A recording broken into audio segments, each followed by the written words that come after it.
Hey, what's up? Like, totally time for 90210. Well, hello everyone. Welcome back to the 90210 show. My name is Mark. With me as always is my wife, Carol. How you doing today, Carol? Hey, what's up? Not much. It's been a great week here. It is January 27th, 2002s, and then zeros. 3 of them, to be specific. It is that. Carol, we are on fertile ground. Or unfertile ground. Yeah, that's what they should have called it, honestly. Yeah. But you can't expect them to be clever in anything. Nope. This episode really highlights that, I feel. Yeah, 100%. There are a lot of interesting storylines, I guess. I would like to start with Matt's and Kelly and Matt's siblings. Since that's kind of where we start, I guess. I'm good to go with that. So Matt suddenly has a brother who has a wife that just comes out of nowhere, like never mentioned before, not even alluded to a little bit, and they breeze into town. And I honestly thought for a second that these two were aliens. What? Or like some sort of, I don't know, Russian assets or something. I don't know. Like, it's because, and on that later, as we have a big dramatic scene with both of them, one with the brother and one with the wife, I realize they're just bad actors. But he comes in, he's all like, so Matt's all like, yeah, my brother's coming into town with his wife, and he's this big like trader on the stock market, and he's got a lot of money, and like, yeah, I'm never good enough for him or whatever. Mm-hmm. And he says to Kelly, he's like, well, I'm just grumpy when he's around. I'm like, yeah, that's real mature and a turn on. Yeah. Yeah, he's like, I tend to sulk. Like, what grown man says that or acts like that? I'm telling you, it's bad.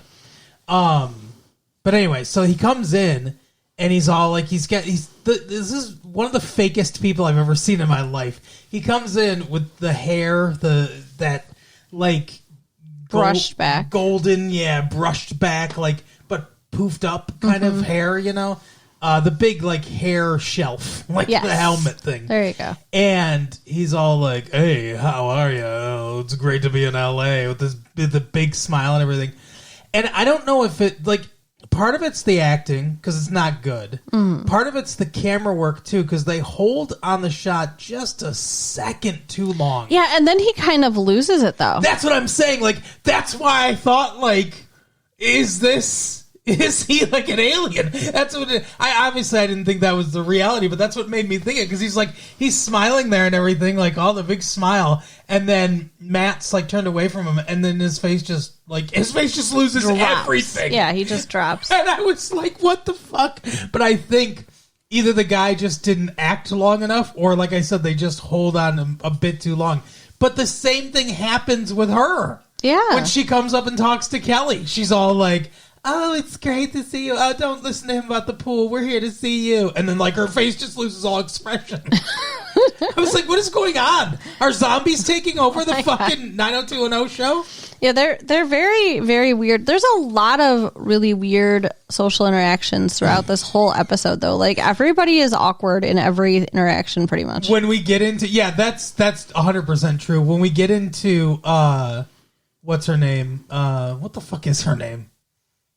Valerie, but not Gina. Gina, yeah. When we get into Gina's storyline, I have something to say about the dad. Okay.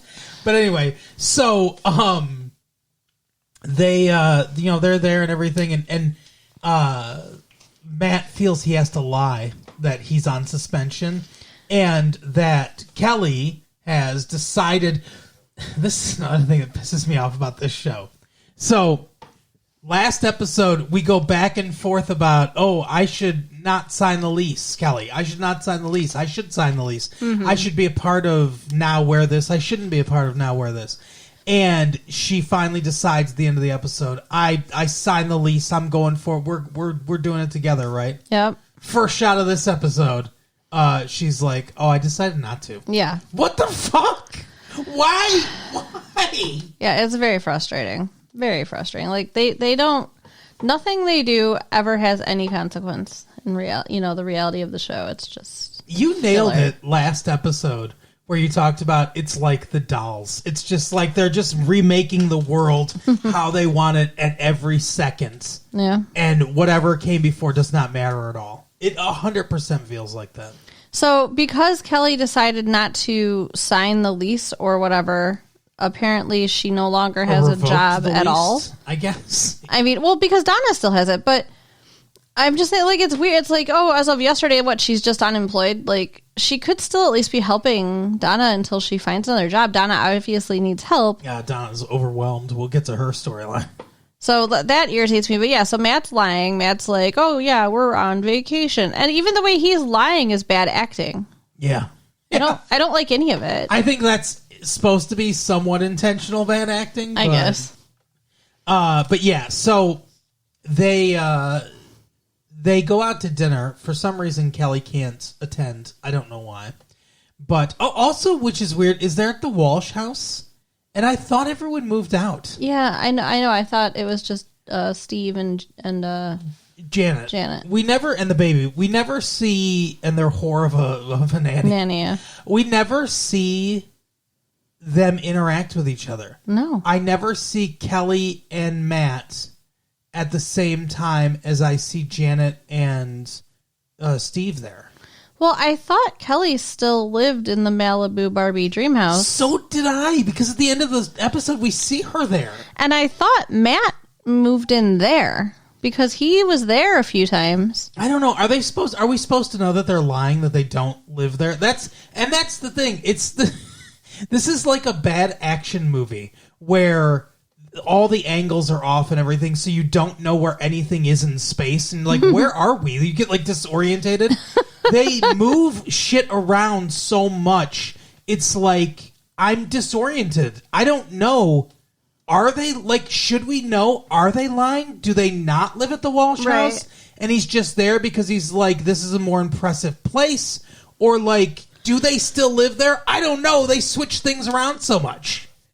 That's a very good question. I had the same thought. I was like, maybe it's pretend, but then you think they'd acknowledge at least on screen to each other that they're lying, or because they would know how confused they make the audience. Yeah, but they don't. I guess not. But anyway, so they go out to dinner, and I don't remember what the excuse was, but Kelly couldn't be there. Well, the wife wasn't there either. It was just the dudes. No, it was the wife was there. No. Yes, she was, because she was part of saying like what was going on. Yeah. Like they're there, and he says, I don't remember what he says, but he says something like, "Oh, I'm sorry, Kelly couldn't make it." Blah blah blah, whatever she was doing, and they're like, "Oh, it's okay," and they start saying like he's like, "Oh, you're like the master of the universe. You're in charge of everything and stuff like that," and it's all like he's building up his brother. Yeah. And the way the dialogue is building, I was thinking like, oh, he like lost all his money or whatever. He's bragging about a pool or whatever. It's like, that's a lie. But it's not that. It's that he's like, he just kind of blurts it out. He's like, hey, we can't have kids. I want to have kids and we can't because it's my fault because my sperm are lazy or whatever. Yeah, so like the brother can't impregnate his wife, and he asks Matt for a sperm donation. Yeah, we thought it was going to be a big chill moment where he's like, "Go fuck my wife." That would have been a lot more awkward. Yeah, and well, it would have made the reaction more appropriate, I guess. Yeah, because like I mean, obviously, at least Matt didn't just agree. At least he said, I told him I got to think about it or whatever, right. And then he went and talked to Kelly. Like that would have been really bad if he'd just been like, "Yeah, definitely." Yeah, I agree because it is a big thing, but it makes a lot of sense. They have the same, the child would then share genetic material, so they'd be related, like, and family history as far as like medical stuff goes, like that would all be in line and everything. So, like, it makes sense in a lot of ways. He tells Kelly about it, and Kelly is like, "Oh, that's gross. Don't fucking do that." She didn't say gross, but she's like, I don't even see what there's to think about. This isn't a decision. Of course you can't do it. She references Donna and Gina. Like, that's the same thing. Yeah, that's so not the same at all. And she's like, you see how well it worked out for them. Like, they will find out because, you are... Like, there's no guarantee they'd find out. Well, yeah, first of all, there's no guarantee they'd find out. But second of all, you would think that, like, it doesn't really matter that much. Yeah. Like, I would assume that they're going to eventually tell them. Don't you think, the kid? I wouldn't. I mean, I wouldn't assume that. Why? What's the purpose? I mean, I don't know. I mean, I'd want to know. I guess. But it doesn't matter. Either way, Kelly is just a bitch about it. She's just like, no, absolutely not. All sourpuss on her face, too. Like, ugh, I don't like her. Yeah, I knew she was going to have a problem with it immediately. Because it's one of those very reasonable things that she would have a problem with. Yeah. And Matt's like, I've been waiting my whole life for my brother to reach out to me. He finally does, and I have to turn him away. And yeah, because he's like, oh, he said that I'm the best guy that he knows or whatever and stuff. And she's like, oh, he's probably just saying that to get what he wants. But, like, come on. He's saying that, like, if he has a child, he wants that child to have some of Matt's DNA. That's a compliment. No matter what he says ahead of it, I mean, it's like, it's not like it's bullshit. If it was bullshit, he wouldn't want his sperm. Right, exactly. So shut up. Stop trying to make Matt feel less happy and important. I mean, she's really ruining a nice thing for him. 100%. Do you feel like you'd have a problem with that if my brother and his potential wife wanted my sperm? I don't know. I mean, I don't think so. I don't know. Would you? Would I? Why? I don't know that I don't know. Hypothetically, I would be okay with it, I guess. I mean, yeah, if we're speaking wholly in hypothetical, then sure, it would be fine. I get the weirdness because then you have a kid that's not being raised like your kid, and that you'd know that. Like, you'd see them growing up and know that your kid, not be able to act like they're your kid. Yeah. So, I mean, I get that there are some, reasons to be hesitant. I guess it seems like an easier decision because these characters came out of the ether, and after this episode, they will recede back into the ether, right? And we'll never see them again. So it's like we never have to think or see about them ever again. But I mean, like, the brother was smoking, yeah, and he's obviously like an asshole and a workaholic. So, I mean, if you think about it that way, it's like, do you want to have a kid out there that's being raised by that guy? Well, I mean, they do say he's going to be a great dad or whatever later in the episode. But yeah, he has a. So after Matt and Kelly talk about it, and she's like, absolutely not. He tells his brother, no, we don't see that, but we see his brother confront Kelly. Oh yeah, he goes to her. Doesn't he go to Malibu Barbie Dream House? No, he goes to the little courtyard thing where this is. Weird. Okay, but yeah, he goes up to her. He's like, so, my brother told me that you're the reason that he's not doing this. Mm-hmm. Which, she's mad at Matt for telling his brother that she's the reason. She thinks he should have, quote unquote, protected her. And then, I mean, I see both sides here. Yeah. Because he did kind of throw her under the bus, but at the same time, if he didn't, she's making him look like an asshole. Yeah, I mean, it is her fault.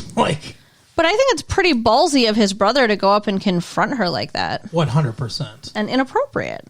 She's like, you can talk to Matt about it. He's like, I did, and he said it to you. Mm-hmm. Jeez. And yeah, and she said at one point, she's like, this is your problem, not ours. Yeah, she's a bitch. She's such a bitch. She's like, I'm sorry you're having a problem, but it's your problem. Mm-hmm. So anyway, later her and Matt have a fight and everything, and then she goes to the house, the Walsh house, and the couple is there, and they're playing with Maddie, and she's like, "Oh, well, I came here to see Matt or whatever," and they're like, "Oh, we're babysitting because Janet and Steve went out," and they're like, "Oh, okay," and then the wife is like all nice to her. It's like they did good cop, bad cop. Really. Yeah. Because she's like, oh, it's okay. We understand. Like, I would have said the same thing in your place. And, I'll tell you what, when you're faced with adversity like this, you see what your husband's made of. And whoever our kid is, they're going to have a great dad, blah, blah, blah. And he's just like playing with the kid, and we're supposed to think and he doesn't react at all to her coming in. No, them having a conversation. He's just like, gonna play with baby, gonna play with. Yeah, that's all he does. He's doing the same exact thing through the whole scene. And so it's like we're supposed to think like, okay, he's nice now, I guess. He'd be a doting dad. That's the implication. So she changes her mind and is like, you can ejaculate into a cup. It's okay. So in the end they get their way, and now Matt is going to Matt is going to father his nephew or niece, I guess. And we won't ever see it. It won't come up in the show. It won't be a thing. It's whatever. It'll never come up again. It was a thing just for them to have a fight in this episode, and that's it. Yeah, it's kind of annoying. The like no actual consequences for anything in the show. Yep. Yeah. It's just like being rich in real life. So then where you want to go Gina. next? Gina. Okay, let's do Gina. This is so bizarre. This whole I don't understand any of what is happening. Gina's sulking at the bar, and Dylan comes up and he's like, "Hey, I got you an interview to be the new journalist on Sports Center or whatever." Like, that's what it's supposed to be. It's like ESPN Sports Center, but they can't say that. But she's not a journalist. No, not at all. She's a former Olympic figure skater, and I don't know what she would be doing. Yeah. I don't get it at all. She's supposed to be an anchor, but like, is she reporting on figure skating or like stuff she knows, or just does she know about all sport because she was an Olympic athlete? Is she supposed to just be pretty and read the teleprompter like a weather girl? I mean, I think that's kind of the implication, yeah. But she really wants this job.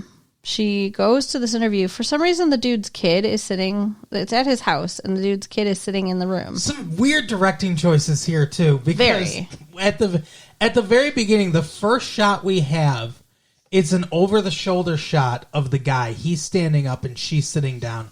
And I mean, it looks like the guy is 11 feet tall. Yeah. Like, I was like, did Sergio Leone film this fucking one scene?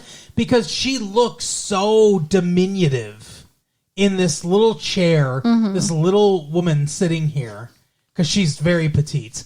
And it's like everything is like, and I thought, is this an artistic choice? Are they trying to show, and maybe it is, like, because he is domineering. And I mean, is that what they're trying to imply? But like, you would think if they want to show his domineering nature, then we would see from her point of view, and he would be huge, right? Like, instead of the other way around. But they do that, too. They go back and forth. You're looking up at him and down at her throughout the whole thing. A little bit, yeah. We get a little bit of that. But it's like, yeah, she seems so small here, and it's like, it doesn't really connect with her character or this situation necessarily. Yeah. It's one of those things where it's like, it's hard to criticize because I could weave myself into a place where it's like, this is an artistic choice that makes kind of sense.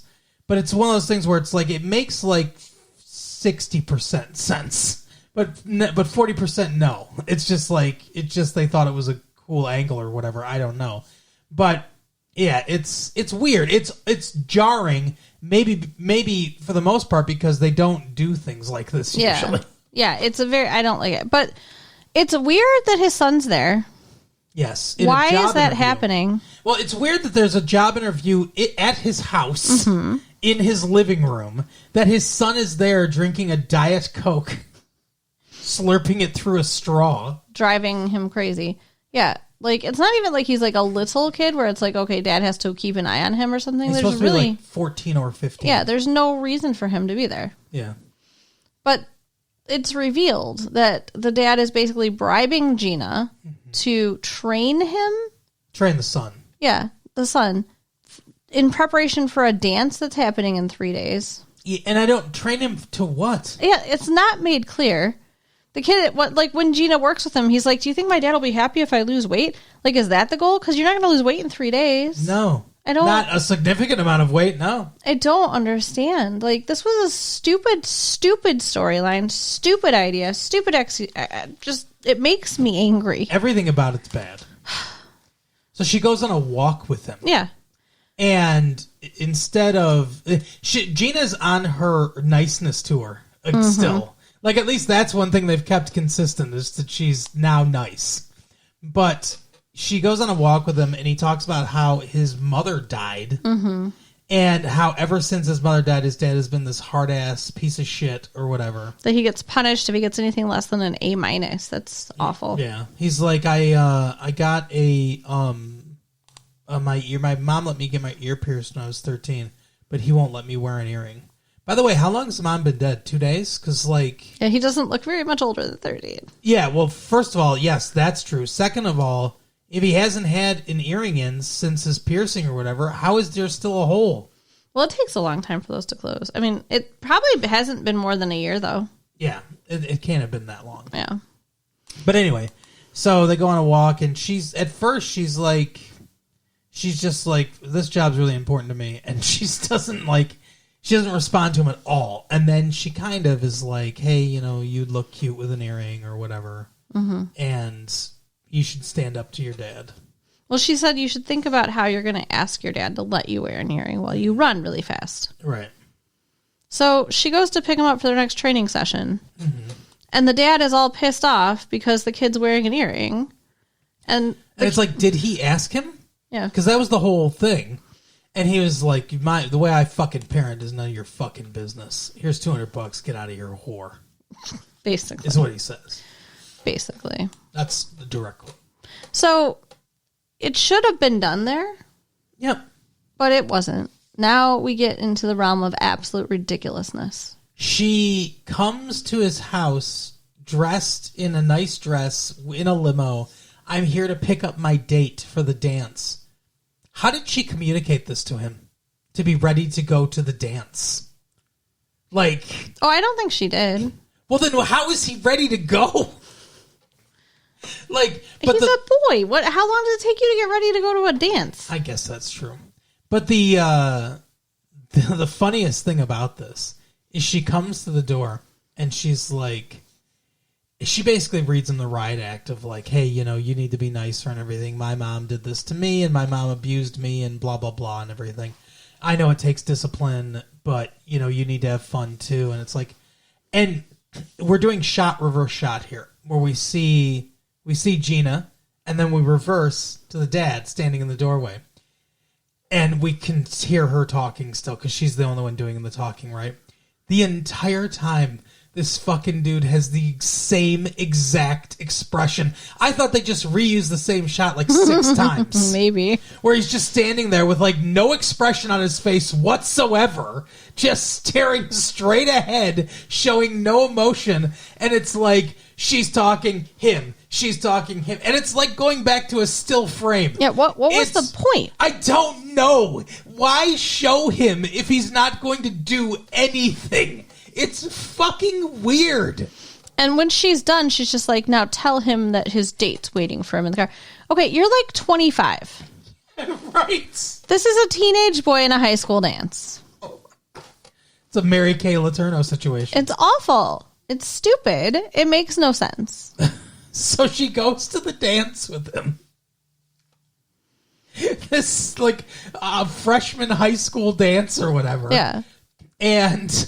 she's like, let's dance, or whatever. She talks about how she never got to go to her prom and stuff like that. This is not prom, I don't think. I don't think so. They don't call it prom at any point, so. But he's got this girl that he wants to ask out or whatever, I guess. I don't even remember him mentioning it before, but she acts like she knew about it. He said it one time during their walk. Mm. That's it. That he wants to dance with this girl. And so she sees her over there and she's like, is that her? Go get her or whatever. And he goes over and he's like, hey, do you want to dance? And she's like, yes. And it's like, all right, that was fucking hard. Like, he could have done that at any point. Right. And Gina's just standing in the middle of the dance floor at a high school dance. All these kids dancing. She was just her. allowed in somehow. Yeah. No teachers or chaperones have any questions about this adult woman. But then the weirdest part is the crowd parts slightly, and in walks Dylan McKay. How does he know where the dance is? How does he get in? Like, it's insane. Oh, look, it's a 25-year-old who looks like a 45-year-old coming and mingle with all these 15-year-old girls. What the hell? He's like, oh, you didn't go to your prom. What? I didn't even know that. Did she like have a whole off-screen? I mean, she must have had, again, one of these lovely off-screen conversations. God. So then they start dancing and everything. And he whispers something in her ear. Like, he's like, you did good here or whatever. And she's like, yeah, oh, so did you. And he whispers something in his ear. And I can just imagine him being like, you know what the fuck happens after prom? I'm going to take you to the fucking car. But, like, are they trying to get them back together now? Because I don't why know. would he do this? They are not together. I mean, it's fine if they get them back together. Like, this version of them is nice. Yeah. Them both doing nice things for underprivileged kids. I guess. Well, him, underprivileged kids. Her, the rich kid of a fucking TV executive. But this is just, it's like some bad movie scene almost. Oh, it's terrible. I hate it so much. It hurts. Oh, we want to do Donna next? Sure. We can end on Noah and that whole situation. Okay. This is even, like, I don't know, worse. Donna is sulking and feeling sorry for herself because Kelly doesn't want to do business with her anymore. Right. And the store is super busy. She says at one point, she says to David, she's like, is it just me or is the store like busier than normal? Or is it just because I'm alone? And it's like, no, I've never seen this many extras in the store before. It's busier. But he's like, yeah, I mean, I don't know. She does need help, obviously. Kelly must have been helping. Gina was sometimes helping. You can just you don't need another owner. You can just hire an employee. Right. Hire somebody to help the customers. Like, you're the owner and the designer. Why should you also be ringing people up and checking the back stockroom? Like, come on, that's stupid. Right. I mean, eventually, if you're very successful, you don't need to work in the store at all. But, like, she's feeling upset about how busy it is, and that's stupid because that means that you're successful and your store is doing well. So stop whining about that. And then there's like some networking thing in the evening. She has to go to this like buyer's party or whatever, and I guess this is something that Kelly would ordinarily do. Yeah, that makes sense. Because Kelly comes in and she's like, oh, you know, hey, let's hang out tonight or whatever. There's a whole thing of like, we need to be friends forever kind of thing. And like the Saved by the Bell episode, friends forever. Right. And she's like, yeah, we'll definitely be friends forever. But she comes in and she's like, hey, like, can we talk tonight? Can we have time to hang out tonight? There's something going on with Matt because that whole storyline. And she's like, I can't tonight. I have to go to this buyer's thing. And Kelly's like, you hate those things. And she goes, yeah, now that I'm alone, I have to do a lot of things I hate. Which is mean and snarky. Yeah. But she goes and she's standing there looking all awkward, and this woman comes up who's a journalist. Yeah. And she's like, hey, I want to do an interview with you because, you know, I thought your stuff's awesome. And I thought this was going to be like a backstabby type thing or something, but it's not. She just loves Donna and loves Donna's designs. And she's like, oh, this guy, he's got his eye on you or whatever. His name's Dan something. I don't remember. Yeah. He's like the biggest buyer for stores in the country or whatever. I don't know. I don't know how fashion industry works. He's a buyer and he's looking to buy, I think, sweaters. Yeah. And so he comes over to talk to her after Donna mentions she's single to this lady. She's like, oh, he's single. I'm going to let you talk. All right. But he's awkward and weird. And she does not help in any way. No, she does not. Like, I feel like she's more awkward than he is. Yeah, for sure. He's got a weird face. Like, there's something just slightly off about his face. Well, and, like, his speech is stilted. Like, everything about it is bad. The guest star is doing a good job of playing awkward in a believable, not over-the-top way, which is nice. Yeah. But he comes up, he's like, oh, I hear you make sweaters. And she's like, mm-hmm. And he's like, oh, I heard that wool is in this year, but I prefer mohair. And she's just like, okay. And it's like, what the fuck? He's talking about what you do. Yeah. Like, just because he's a little awkward, you know, like sounding and his mannerisms are a little awkward, he's making an effort and actually forming words and coherent sentences. Yeah. You're the one that's just standing there like, uh-huh, mm-hmm. Yeah, like, she was not nice. But then somehow this turns into him taking her out on a date. And She is wearing a pretty, a nice outfit. Oh, yeah. I mean, She's out there. yeah. The She's like, girls are out there. It looks like a date outfit, right? She's saying to David, he's like, yeah. And she's like, I got to go put on a jacket. Mm-hmm. Like, isn't it a date though? Like, what is going on? Is this like a professional dinner or something? I don't know. But then we find out it all happens off screen that he kisses her while they're out. Just a peck. Mm-hmm. And he orders like 50,000 sweaters. 500, I think she said. Something like that. But yeah, he does a big sweater order. So was it business? Was it a date? We don't really know. She sells her sweaters. He gets a kiss. He thinks that it was a date because he shows up later With flowers. and he's like, hey, like, can we do this? No, I'm busy. Can we do it this day? No. Well, it's showing all month. We could do it sometime. She's like, we're not going to do that.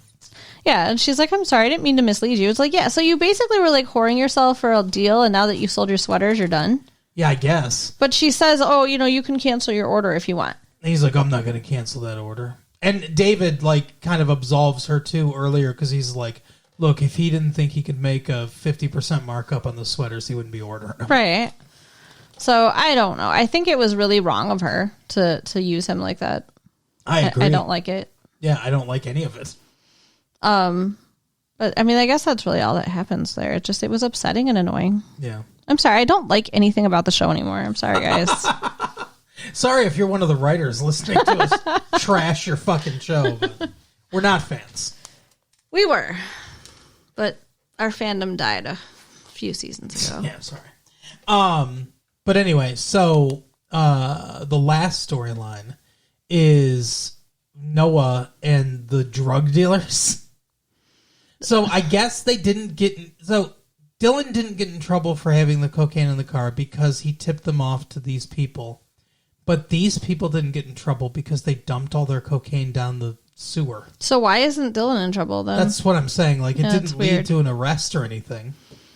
But yeah, so they're on the line for 90 grand to the guy who was supposed to be able to get and sell the drugs. Her supplier. Yeah. Her supplier fronted her a kilo of cocaine to sell and then give him his share of the profits. Yeah. There are no share of the profits because she dumped it all. So $90,000 is what he's expecting.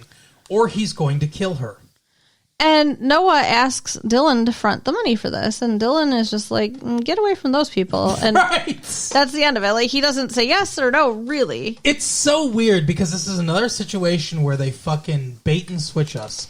Because at the end of last episode, Dylan goes to his hotel room, and that the brother is just sitting in the shadows like, I can get you at any time or whatever. And then Dylan is completely unfazed by him. He's just like, I don't fucking care about him. Like, he's not scared at all of this dude. And then this dude threatens Noah. And it's like they have just shifted it to Noah for some reason. Well, I think they can scare him or do something to him more easily, maybe. I guess. I don't know. But they're having a thing at the Peach Pit, and they're all like, hey, fucking get him to give us money. And he's like, I tried, I'm telling you. The answer is no. And then they're like, you said that you would do it. And he's like, I said I would try, and I did. But, like, he's unmoved. You know, there's no way this is happening. And they're like, and the guy's like, well, let me tell you something. If something happens to my sister, I'll fucking lash out, and I might lash out at you. And he's like, look, you were my last chance for Dylan to do anything, and now because you said that, I'm not going to try anymore. And it's like, you just told him no. Yeah. What are you talking about? Yeah, I don't get that. But he threatened you because you told him no. Yeah. And then at the very end of the episode, they grab Noah. They grab him from the parking lot of the Peach Pit. They trash his car and kidnap him. So I'm assuming they're going to try to ransom him. I guess. I don't know. The biggest indictment of this show is I don't fucking care. Yeah. He gets kidnapped and everything, and I'm like, whatever. We don't like Dylan said to Noah when he asked for the money, I don't know these people. I barely know you. Like, right. I don't really care. So if they're thinking he's going to pay them to get Noah back, he's not. I don't know. And Noah doesn't have any money. I'm telling you, though, if this guy's threatening her life, they should just go to the cops. Yeah. And be like, hey, I can put him away. Immunity for us. Too bad they don't have you to tell them. Right. I'd be advising them. Right. God, every 90210 character could use me advising them. For sure. Oh, and David fucks the reporter, probably. Oh, Steve and Janet. Oh, yeah. Yeah. Yes. First of all, though, Speaking of sex. Yeah. David does go on a date with the reporter from the party who also wrote a really nice article about Donna. Yeah, it's nice. But Janet and Steve come home to find Noah stooping their nanny. Yeah. And they're pissed. Now, the baby's asleep. It's late at night. She's done her job. I mean, I don't know. I think it's okay. I don't think I'd be mad, but they're not happy. Yeah. Well, and I think we forgot to mention this last episode, but it's revealed in the last episode that Steve remembers that he fucked the nanny. Yeah. Not as she was a nanny, but when they were in college. When they were in college, because she went to see you. She was at some keg party or something. Apparently, she gave him a weird hickey that Noah had on him, so it triggered his memory. In the shape of Idaho, because you can... How? Yeah, you can do that somehow? Very weird. I don't know. So, I think... I'm not convinced that Steve actually slept with this woman. Yeah, I mean, it's... I guess that's where we land, because it's not revealed that he's wrong. Like, I was kind of expecting that to happen. I think the implication is that she's had sex with so many guys, she just doesn't, even remember him.